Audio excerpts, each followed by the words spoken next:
Okay,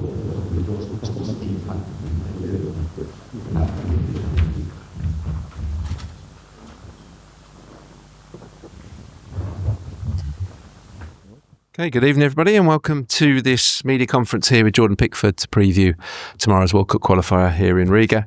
A bit of housekeeping, if we can just minimise it to 2 questions per person in the first instance, and if there is time at the end we'll certainly come back to you. Rob, would you like to get us underway? Jordan, good to see you. More records, more milestones for you. Every time we speak to you, it seems like you've broken another one. 8 consecutive clean sheets for England now. I know you all know that beats Gordon Banks' record of 7. You're about to win your 80th cap for England as well. I know clean sheets are really important to you, and you collect those stats. And Harry Kane's told us that goals and all the records he breaks are really important for him. Do these records matter to you? Is it something you think about and try and strive for? Yeah, I think it's good when you break them. But I think everyone knows what I'm like, team player, and I'll take credit sometimes, but I think it's a collective sport. We win together, we defend, we attack together, and like Harry says, the defence starts from up top really. It's all 11 of us putting the shift in, and when I'm called upon I'll make the saves. It's great to have that milestone, and hopefully break it again tomorrow and get 9. It feels you're on a real high for club and country right now. Most people are saying that they've never seen you play better or with more confidence or more belief. We've been told today that you've agreed a new 4-year contract at Everton as well. So we've been told you'll sign that when you get back. Do you think you're in as good a place as any? And do you feel that on the back of that contract you could end up finishing your career at Everton now? Yeah, I think it just shows the hard work I put in day in, day out. I always, on the training pitch Monday to Friday, I'll always give 100% and try and improve myself. And the more games you play, the more mature you become. You learn more about the game as well. And I'm always trying to improve and better myself. I just want to keep improving. 31 now, so still young as a keeper. So it's I want to just keep pushing myself and see where I can get to. Next questions? Anyone? What was it? Sam at the back there. Thanks. Hi, Jordan. Lots of games we watch that England are involved in, the attack is busier than the defence. How difficult or how important is it to retain that level of concentration so that when you are called upon, you are alert and ready to spring into action? Because you had to do that a couple of times on Thursday night. Yeah, I think every goalkeeper's different. I'm quite vocal. I communicate with my team, and I feel like that keeps me in the game.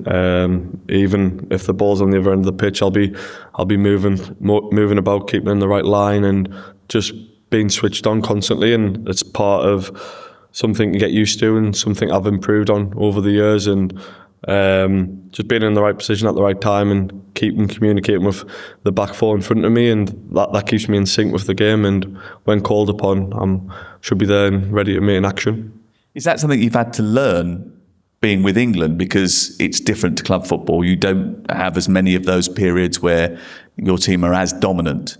No, I think, when you play for England, it's always an honour, but I think sometimes you play high level, sometimes you play not so high level, and I think it just, you kind of get the balance in the game, you get the feeling, and as a goalkeeper, there's nothing better than not making a serve and keeping a clean sheet. It's the easiest thing ever. But when called upon, I need to be ready, and I need to be in that moment. That's probably the hardest part, when you haven't got them actions. But when called upon, that's what I've trained all week for, to make them saves for the team. Hi, Jordan. Good evening.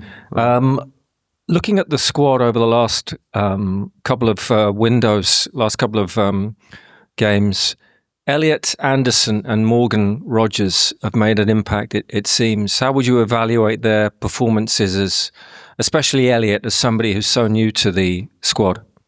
Yeah, Elliot's been terrific, and Morgan as well. And I think, Elliot in the last 2 games, just getting on the ball half term, but I feel like the defensive side of it as well, which not many people will see. I think he for the lads, the back four, him in front of you, he's always getting back and screening the centre forward like we did against Kiefer Moore the other day. A big target, and he's always there for second balls, and he breaks up the play well. Then I think Morgan as well, you're seeing it in the Serbia game, and getting his first goal against Wales the other night's a massive moment for him, and hopefully see many more. And do you sense among the group, among players like Elliot and Morgan, this determination to make the most of every chance now as it counts down to a World Cup, which maybe they might not have been favourites a few months ago to be part of? Yeah, I think Elliot went to the Euros with 21s and won it, so it just shows the pathway still for England, how good the pathway is for us lads to get through it and winning major tournaments at 21s level and coming into the seniors and feeling comfortable. But I think us as a group is a great group to be around, because you get welcomed straight away and you feel at home and not out of place, and you let the football do the talking because we've got that good environment. Just over here. Hey Jordan, Raymond from Latvian TV. Back in spring, England of course showed its class, but Latvia also had its chances. What do you remember from that game, and what did you talk with your guys in the locker room? Maybe something specific about specific player? Thank you. Yeah, I think it was a good game. I think Reece come up with a great free kick, and apart from that, we had a lot of the ball, but we still had to be wary of the threat from Latvia. And yeah, it was tight, and hopefully for us tomorrow, England will get on the front foot and get right after them. Hi Jordan. If you play tomorrow, it'll be your 80th cap. You earned your first in 2017. I just wanted to ask you, what's changed in goalkeeping since then, and how have you changed since then? I don't think much has changed in goalkeeping. Every goalkeeper is different. I'll always say that everyone's got strengths and weaknesses, what you can improve on. But no, I think it just for me it was more a young 23-year-old lad making your debut against Germany at Wembley. Like, proudest moment for me and my family. But yeah, I was a young lad and probably just learning the game. Now I've played that many games for England and in the Premier League as well. You just mature and you get to know the game management a lot better and other little tricks as well. So yeah, it seems a long time ago, but I'll never forget it. And in that time, I think you've only ever made one error that's led to a goal. It's a remarkable consistency. How have you worked to get that consistency in your game?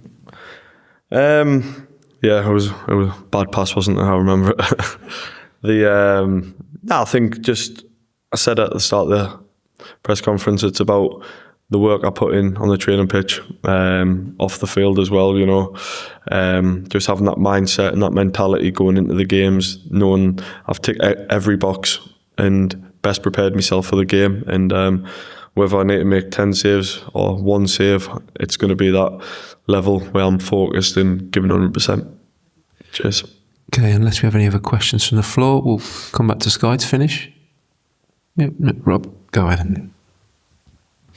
Jordan, you'll be very aware that if you win this one tomorrow night, you've qualified with 2 games to spare. How big an achievement would that be? I think sometimes we get a little bit complacent and think these days that qualification's easy, but how big an achievement would it be? No, it'll be a great achievement. It'll be, for me, it'll be my 5th major tournament consecutive. So, and, you're going to have challenges along the way in qualification, and I think we've done really well. We know probably a couple of games we've not scored as many goals as everyone wants us to score, but the games aren't easy and the way teams play is a bit different, but we've got to get the job done tomorrow, and it'll be great to get the qualification done and top the group come tomorrow night. But then we've still got another 2 good games in November as well. But it's about getting that momentum with an England shirt on and winning every game you're playing in and having that feel-good factor. We talked to you about the records you're breaking all the time, and you say this would be your 5th tournament, which is an extraordinary record. But we spoke to Anthony Gordon last week, and he said every player has to be paranoid about their chances of making the World Cup squad, is the way he described it. With all those records you've got, have you still not gotten any comfort or feeling of complacency that if you qualify, you'll be on that plane? No, I think for me it's a lot what I do at club level. I've got to perform week in, week out for Everton and do that right, which I feel like I've done over a number of years now. Get that right, and I think putting the England shirt on will come by doing that. Then when I come on camp, show me best version of myself, and when called upon, being the best version of myself on the pitch as well. But I think it starts off by when you're back at your club level, playing at a high level, and doing your best for your club, then hopefully get picked by the boss and go from there. Okay, thank you everyone. We'll have Tom's Tuchel shortly. Good. Cheers guys, thank you.